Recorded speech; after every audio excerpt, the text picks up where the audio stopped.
Hello and welcome to this edition of City Hall Insider. I'm Jim Marshall of the New Bedford Cable Network, and today we're going to talk about the library. Olivia Melo, the director of the New Bedford Public Library System, is here with us today. Welcome. Thanks for coming in. Lots going on. Yes, lots going on. Thank you, Jim, for having me and giving me the opportunity. We come into the warmer months here, and you've got lots of things to chat about, especially one nice new toy that we have. Yes, definitely. And we'll touch on that in a little bit, but just give the overview right now. So how do we stand right now? How are things going at the library? Standing really well. I'm very happy to say that we're full steam ahead. All the services are back in place. We're busy with all of our programs. Our circulations, both physical and downloadable circulations, continue to grow. We are 100% back to service levels and more than we were a few years ago.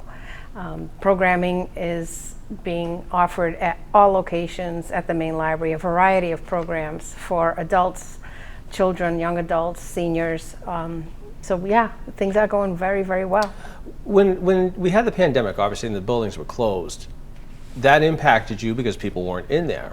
So Yes. is the numbers, are they where they were pre-pandemic? How are you doing right now compared to where you were before? Our numbers are pretty much similar to where we were pre-pandemic in terms of body count, but our numbers of circulation and our numbers of program attendance is higher. And the reason why is we've sort of introduced a new form of programming. We have virtual book club, for instance. So people that weren't coming into the library for book club once a month can attend via a virtual book club. And there's also the circulation of downloadables. Everybody learned how to download an audiobook and an ebook or a video. So those circulations have gone up. So we will have patrons that are using the library on a 24/7 basis that aren't necessarily stepping inside the library unless they're coming in to get their library card, but they're accessing the library services 24/7. So we see that in our statistics, that we may still be maintaining a certain level of attendance, but our circulations have continued to grow. Did you have to change the way you, and I don't know the proper term, ordered materials then because of the pandemic? So you had to spend more, or you had to get more of the ebooks or whatever than you had in the hard editions? Oh yeah, certainly. I mean, we've maintained ordering the hardcover materials, the physical items, because there's still a high demand for that. There's people that will always be physical item readers or perusers. But we've also had to assign more money to our e-content items or accessing items via databases, because people now have learned to use the library remotely. And I don't mean to interrupt. You've touched on that before, though. It works different when you're trying to get an ebook, right? Yes. Because you don't. It's not like anybody can just go on and get the book. Correct. And this is where I think some people may get a little confused about how, well, everybody's reading online now, you've got ebooks. What people may not understand, and what we've seen as librarians, is that publishers limit the amount of circulations on e-content. So you order an ebook, it's a license that you get for that book. That license then only has, say, 12 circulations on it, or I'll say 12 downloads on it. So at the end of those 12 downloads or 24 downloads, we have to repurchase that item again. So we may be paying $90 for an ebook that will only circulate 24 times. Next year we have to buy that book again for $90 to circulate for another 24 times. And this is where the physical book is of such high value, because that book can go to 100 different people and live in the library for 50 years. Right. Well, we don't keep it that long, though, because, you know. Is there a time limit as to how long you're able to keep the ebook or those materials? Like, is there a shelf life for those? Well, the license just the expires, usage? right? The license expires, and then we evaluate whether it had enough usage to be available. We have to evaluate if it's necessary to repurchase it. Ask me the question again. No, I'm saying, is there a shelf life for those ebooks? Like you said, I know that there's 24 times that somebody could take it out, but is there also like you've got 90 days to use the 24 things, Yeah. or what? Sorry, yeah, I started to think about the hardcover book where there is no shelf life. Right. Yeah, no, for the ebook, you can circulate it, you can download it for 7 days, 14, or some items can go for 21 days. We have it set up so people can borrow it for 7 days.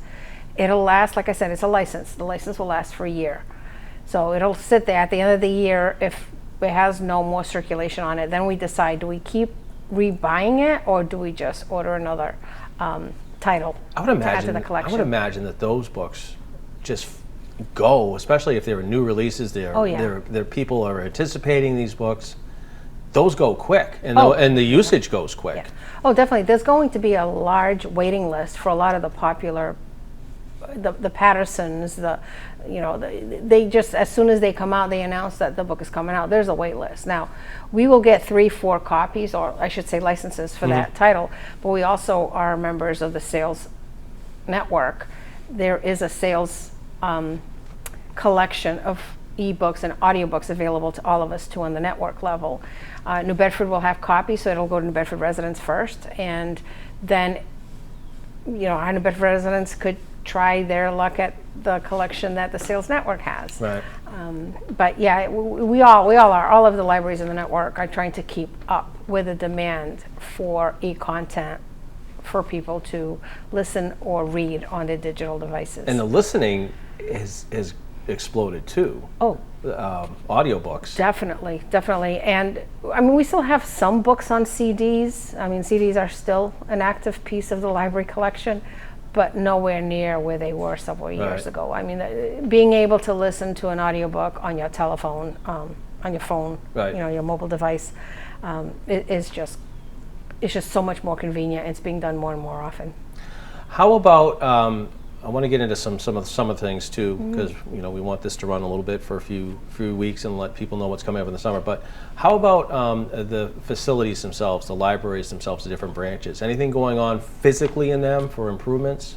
Yes, we've been working with DFFM, Department of Facilities and Maintenance, towards improving our grounds in the library. So the one that's being really focused on right now, which is just down the street from you, is the Howland Green branch, which is a spectacular branch. And I invite everybody to please go in and visit that branch. It's a beautiful library. It's got an amazing collection of materials. And we've just worked on the front part of the library right now because there's some construction going on the street. Yeah. So the sidewalk has been rebuilt around that library, and soon the greenscape in the back, in the courtyard of that library, is going to be receiving some attention. The roof has been replaced, the HVAC has been replaced, windows have been replaced. Soon, hopefully, rugs will be replaced. But the greenscape, we should start seeing some action happening there this summer. I'm working with the FFM to make sure that we get those things done. Let everybody know that this branch is open. It's a red brick building. A lot of people drive by it every day, and even though it says Howland Green Branch Library and a bright, nice blue sign outside, people still forget that that's a library. So. You've got a game plan too. You have to look at each year when you're doing capital projects for the different buildings. You know what building you're going to look at next year, or 2 years down the road, and stuff like that. And yeah, you're correct. I mean, we've done some work too that's in the pipeline now for the Wilkes branch of the North End, trying to work out what we're going to do with the handicapped accessibility into that building, because right now the handicap accessibility is on the Acushnet Avenue side. Nobody really wants to park on Acushnet Avenue. It's a busy street. So we're working on fixing the handicapped accessibility on the Irvington Court side, which is towards the back of the building, towards the park. So that should be coming soon as well. And the Lala branch at the Buttonwood Park corner there has had, it's been maintained pretty well, but it's going to need some TLC soon. Your buildings are old. 1960s. Yeah, I was going to say the buildings aren't young. No. All of the buildings were built in the late 50s and early 60s, right? 1958. Except for downtown, we're talking, Yeah, well, we don't count. Yeah, no. Downtown we're talking about 1850s. Right. But we're trying to keep that one going. Yeah. But yeah, no, the branches were all built with Sylvia Ann Howland Wilkes money.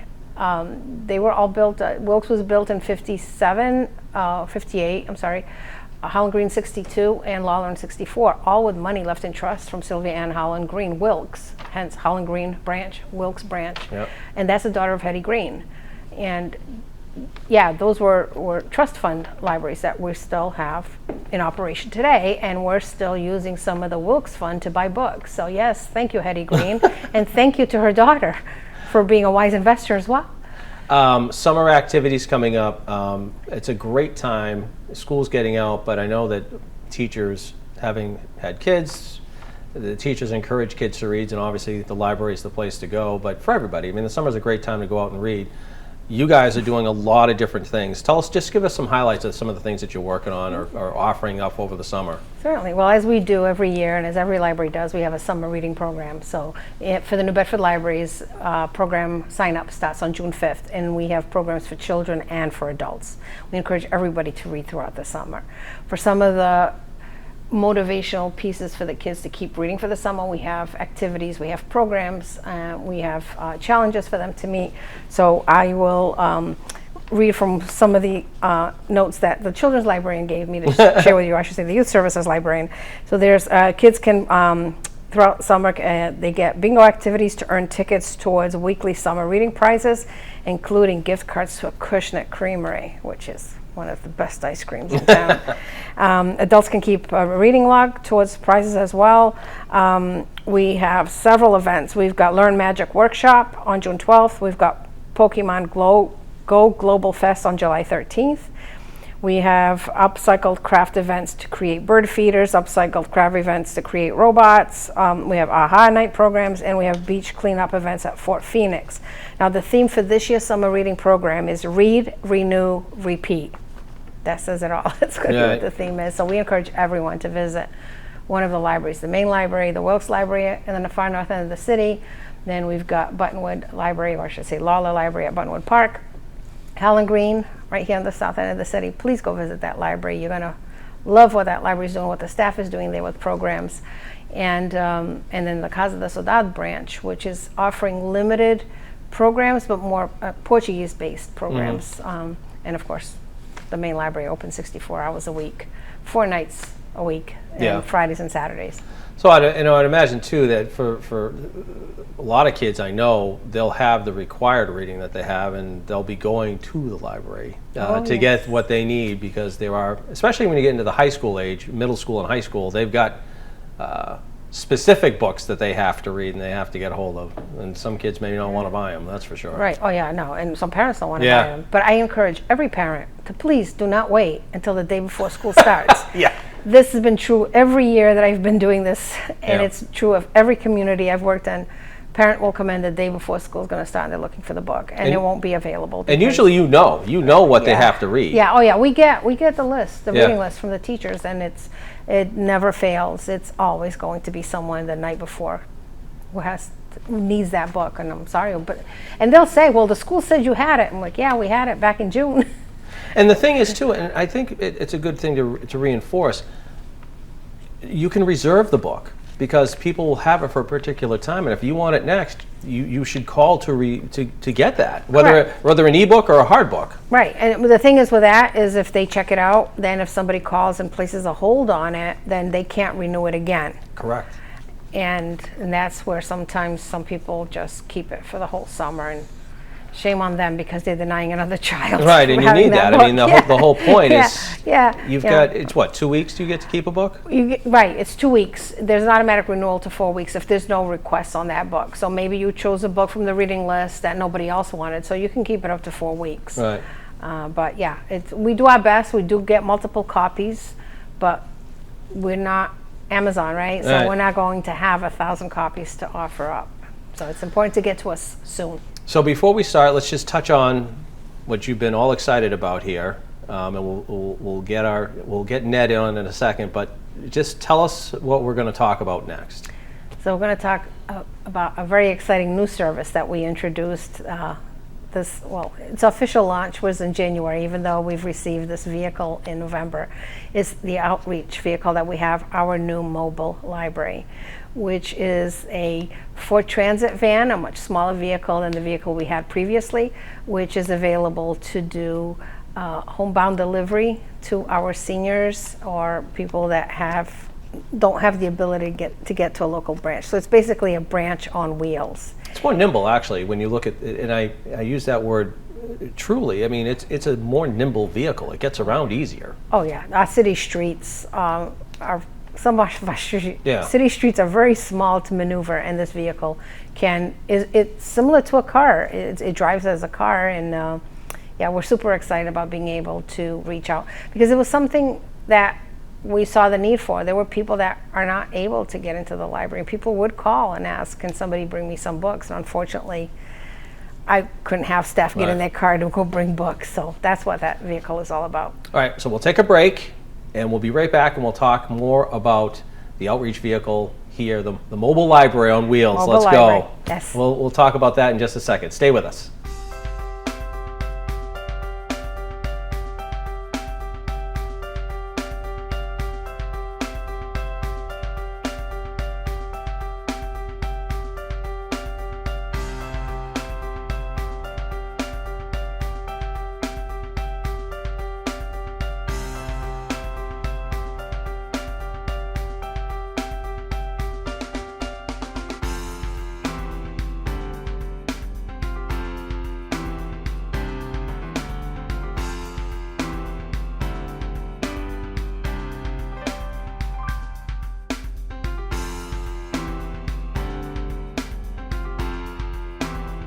All right, welcome back. City Hall Insider Jim Marshall, Olivia Melo is joining us, and now Ned Denby is joining us. She is I want to make sure I get this, the outreach librarian for the city. Welcome, thanks for coming on. Thanks for having me. And I think your title, as I said off camera, should be Driver of the Beasts, but the mobile library, this is really exciting, and you've been tickled about this for 6 months or so now, as you touched upon it.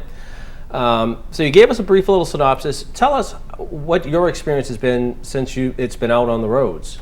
So right now I do stops at a couple of local senior living places, and I bring the books up to the community room, and people can come and check them out if they want, and then bring them back to me the next time I come. I come every 2 weeks, and we have a homebound delivery program as well that people can sign up for to get books delivered directly to their home if they have trouble leaving to go to their local library branch. So in a sense, it's for lack of a better word, you're on a rotation, if you will, Yes. to places. I'm curious as to how, and we were talking off camera, but as you said prior to the break, it's a smaller vehicle and it's easier to get around. Are you finding that it's more manageable to do what you're doing with the new vehicle? I actually was not driving the old vehicle. Okay. Yeah. So Ned came to us once this new vehicle was already. Well, she got a new vehicle. That was. I mean, the whole concept for this new vehicle came about with COVID, when we had to shut down the library, and some of our regular patrons calling and asking if there was any way that they could get materials from us. And at the time, the idea was, wow, if only we had a vehicle that Olivia could drive.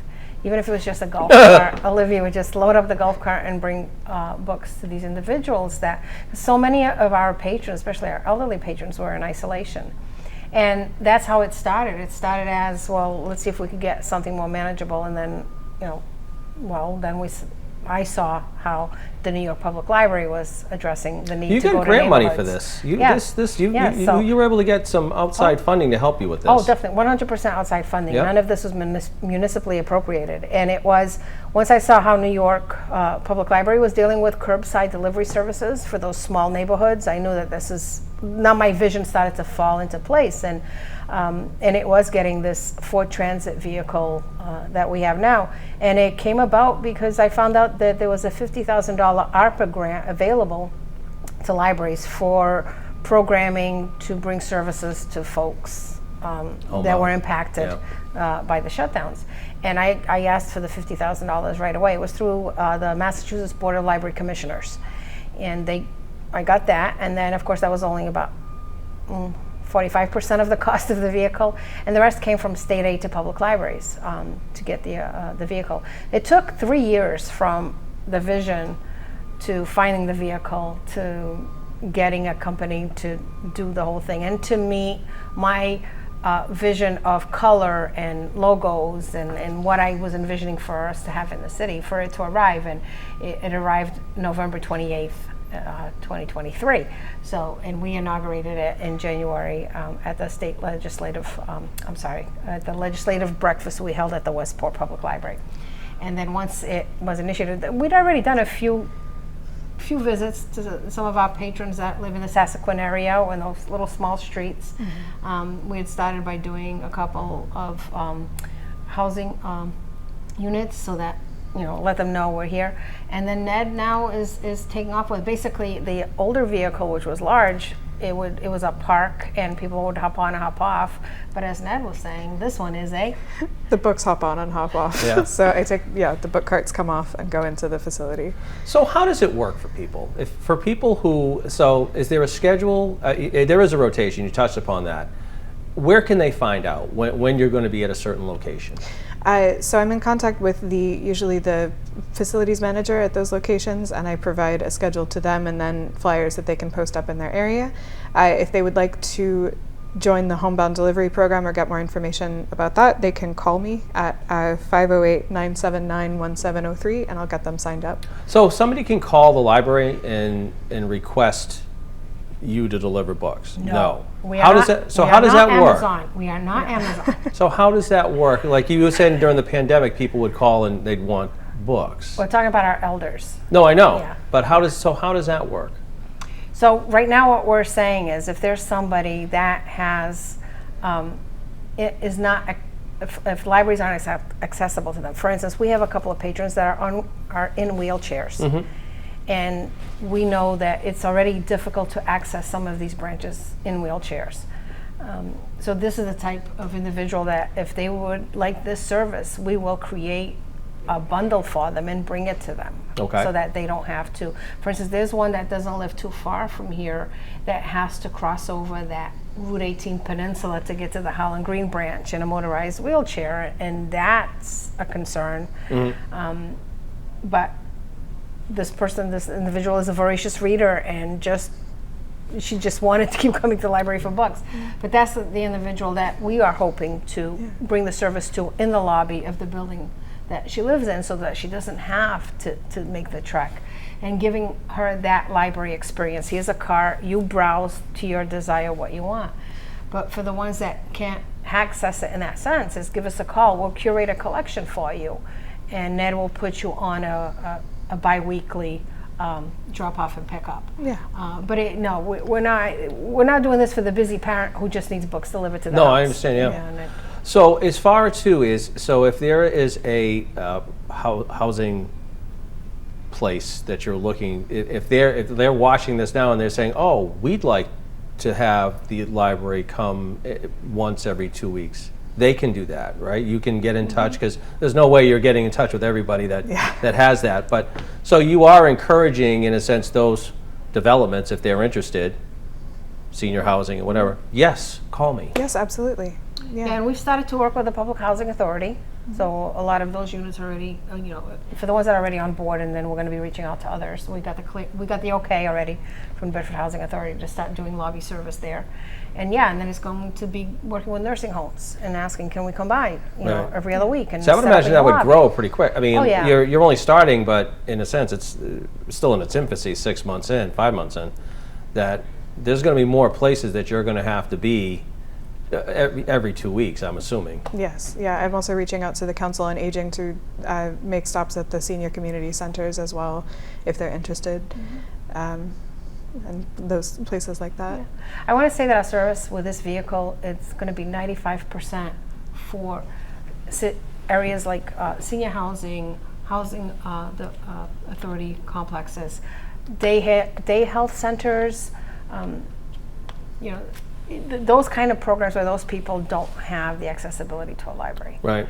And then the other 5% will be for the homebound service, for the elder, maybe somebody that just had hip surgery and can't leave their home, or somebody that might be recovering from some form of surgery or some therapy that keeps them at home. We will bring you so that at least you've got that connection with the library. So that's our goal. Right. And because it's a little more flexible, I've been able to expand the offerings a little bit into things like DVDs and books on CD, which the old bookmobile didn't carry so much. And that's been really welcomed by people with limited visual ability. Right. Speaking of, I mean, as we talked about, I mean, you talked about the e-books, there's different technology, but the library offers so much more. We got like 4 minutes left, but I want to make sure we touch base because it's that time of year when people will be going to different venues that you offer passes for, which I learned something today. Those passes are free for the people, but you're paying for them, which I didn't know, and you're limited. But there's a lot of places that you can go if you go to the library to get a pass to someplace. Yes, we have a lot of passes that we make available, and Ed can speak to some of them specifically. But none of the passes are free to us. It is Right. part of our materials budget. We do purchase the passes for See, it. and I always thought it was a donation from the organization. Yeah, no. An example I can give you is the aquarium, and they don't offer passes throughout the summer because it's high season for them, but we do have passes to the aquarium off season, and those cost us $650 a year to have that pass. So for those of you that are waiting to go to the aquarium in the summer, we would love to encourage you to come and grab the passes off season, which is October to May, let's say. I was going to say probably during the school year for the most Yes, part. the school year, yeah. And but yeah, if Ned has more familiarity with the passes than I do because Ned works at the circulation desk. So there's. So it's usually, it'll be a 50% off deal for up to 4 people.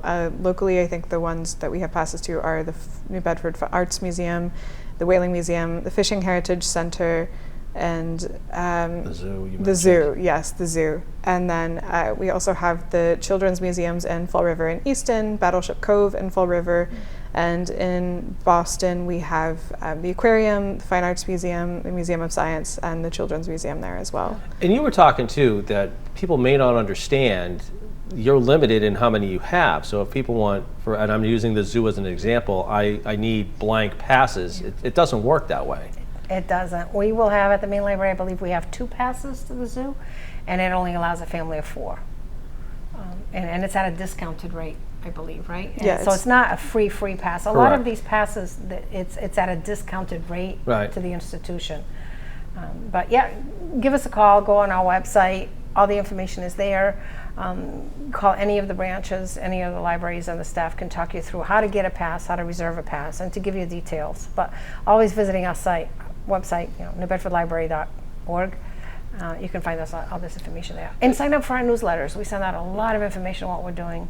And sign up Yeah, for the library newsletters. cards too, Yes, September. We'll be back in which September is to talk about that. such an easy thing to do, and that gives you really the access to everything that you're talking about. Yeah, because you can sign up online for a library card, yes.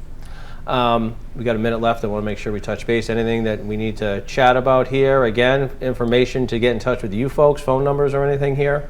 Sure. Well, main library, 991-6275. I was about to give you my number. 508. Call her anytime. Yeah, I'm always available. Yeah, Come and always see me. available. Always available. So yeah, 508-991-6275 is the main library. And again, it's open Monday through Thursday, 9 to 9, Friday and Saturday, 9 to 5. And yeah.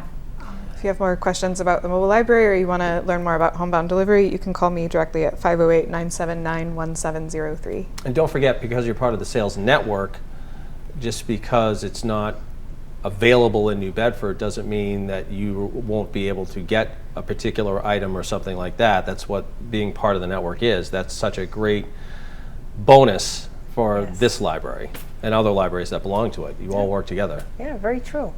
Geez, see, you could be learn working something at the every day. library. You know Yeah. how to do all this. Thank you, Jim. All right, well, thank you both for coming in. We'll see you on the streets. You have glasses, or I mean, you're driving like sunglasses and shades and As cool as possible. tripped out, every exactly. day. All right, thanks for coming in, both of you. Have a good summer. That's going to do it for this edition of City Hall Insider. I'm Jim Marshall, the New Bedford Cable Network. Thanks for watching, and we'll talk to you again soon.